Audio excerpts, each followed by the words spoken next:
અંકલેશ્વર ઔદ્યોગિક જીઆઈડીસીમાં વાયુ અને પ્રવાહી પ્રદૂષણ જાહેરમાં ફેલાવવાનું નિરંતર ચાલુ છે।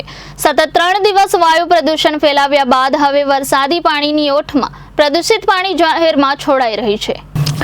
ભરૂચ જિલ્લાના ઔદ્યોગિક વિકાસની સાથે સાથે પ્રદૂષણ પણ વધતા જિલ્લાની જનતાના સ્વાસ્થ્ય સામે ખતરો ઊભો થયો છે। જિલ્લાના ઔદ્યોગિક નગર ગણાતા અંકલેશ્વર ખાતેની ઔદ્યોગિક વસાહતમાં આવેલ કંપનીઓ દ્વારા જાહેરમાં પ્રદૂષણ ફેલાવવાની ઘટનાઓ હવે જાણે સામાન્ય બની ગઈ છે। અંકલેશ્વર જીઆઈડીસીની કેટલીક કંપનીઓ દ્વારા વાયુ પ્રદૂષણ અને પ્રદૂષિત પાણી જાહેરમાં છોડવાની ઘટનાઓ હવે રોજિંદી બની ગઈ છે। હાલ ચોમાસું આવે છે ત્યારે અંકલેશ્વર ઔદ્યોગિક વસાહતમાં વરસાદી પાણીની ઓથમાં કેટલાક બેજવાબદાર ઉદ્યોગ સંચાલકો દ્વારા કેમિકલયુક્ત રંગીન પ્રદૂષિત પાણી વરસાદી ગટરોમાં છોડાઈ રહ્યું હોવાની ફરિયાદો ઉઠવા પામી છે।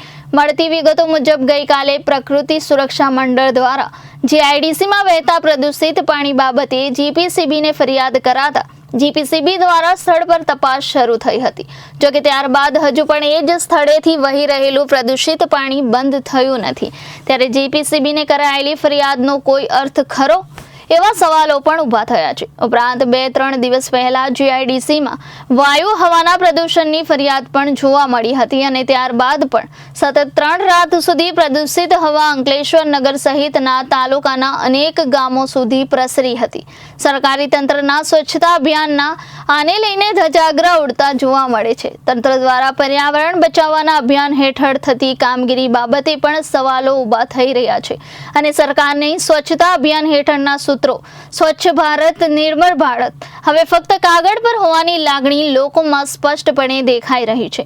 જ્યારે આ બાબતે પ્રકૃતિ સુરક્ષા મંડળના સલીમ પટેલના જણાવ્યા મુજબ સ્વચ્છ ભારત, નિર્મળ ભારત અભિયાન હેઠળ ખુલ્લામાં શૌચ કરવા ઉપર પ્રતિબંધ છે। જો ખુલ્લામાં શૌચ માટે ગામના સરપંચને જવાબદાર ગણવામાં આવે છે, પરંતુ ઉદ્યોગો દ્વારા કરવામાં આવતી આ પ્રદૂષણ રૂપી શૌચ ક્રિયા નદીઓ, ખેતર અને વાતાવરણને બગાડે છે।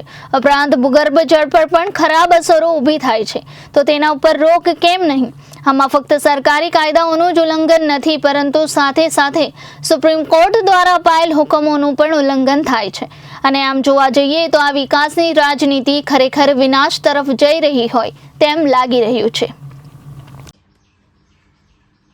વરસાદી ઋતુમાં અંકલેશ્વર ઔદ્યોગિક વસાહતમાંથી પ્રદૂષિત પાણી વહેવાવાની અનેક ઘટનાઓ બની છે। વારંવાર અમે ફરિયાદો કરી છે। ગઈકાલે પણ પ્રદૂષિત પાણી વહેતું હોવાની ઘટના અમારી નજરે જણાતા અમે જીપીસીબીને ફરિયાદ કરી હતી। ફરિયાદના અનુસંધાનમાં જીપીસીબીએ સ્થળ તપાસ કરી કાર્યવાહી કરી હતી। જો કે આજે પણ એ જ સ્થળે એ જ રીતે પ્રદૂષિત પાણી વહેતું નજરે જણાયું હતું। આમ થતી કાર્યવાહી સામે અનેક પ્રશ્નો સર્જાયા છે। આવી જ રીતે છેલ્લા 3 દિવસ 2 દિવસ પહેલા 3 દિવસ સુધી સતત હવાનું પ્રદૂષણ અંકલેશ્વર શહેરના અનેક તાલુકા સુધી પ્રસરી રહ્યું હતું। વારંવાર રોજની ફરિયાદો બાદ પણ 3 દિવસ સુધી હવાનું પ્રદૂષિત હવા ફેલાઈ હતી, જેના કારણે માનવ સ્વાસ્થ્ય સામે ગંભીર પ્રશ્નો ઊભા થયા છે। અમે જ્યારે સરકાર એમ કહે છે કે નિર્મળ ગુજરાત અને સ્વચ્છ ભારત નિર્મળ ગુજરાતના સ્લોગનો સામે પ્રશ્ન સર્જા છે। ગરીબ માણસ જ્યારે શૌચ કરવા જાય છે તેના શૌચ પર પ્રતિબંધ છે, પરંતુ ઉદ્યોગો દ્વારા થતી આ શૌચ પર કેમ કોઈ પ્રતિબંધ લગાવ્યો નથી? આમ તંત્ર દ્વારા જે આંખ આડા કાન કરવામાં આવી રહ્યા છે તેનાથી માનવ સ્વાસ્થ્ય સામે ગંભીર પ્રશ્નો સર્જાયા છે। પહેલા એવું કહેવાતું સુપ્રીમ કોર્ટમાં પણ સુપ્રીમ કોર્ટનો હુકમ છે કે પ્રદૂષિત પાણી ખાડીઓમાં અને નદીઓમાં ન જવું જોઈએ અને એના અનુસંધાને જ એફઈટીપીની સ્થાપના કરવામાં આવી હતી। એફઈટીપીની સ્થાપના થયાના આજે વર્ષો થઈ ગયા, તે છતાં પણ પ્રદૂષિત પાણી ખાડીઓમાં અને વરસાદી ગટરોમાં વહેતું નજરે પડે। હવે એવું કહેવામાં આવે છે કે હવે સીઈટીપી બની ગયા પછી પ્રદૂષિત પાણી ખાડીઓમાં નહીં વહે। હવે આપણે આશા રાખીએ સીઈટીપી બને અને એની મંજૂરી મળે ત્યાં સુધી શું થાય છે અને પ્રદૂષિત પાણી પર નિયંત્રણ આવે છે કે કેમ? Reporter Viral Gohil, Janadesh news, Bharuch.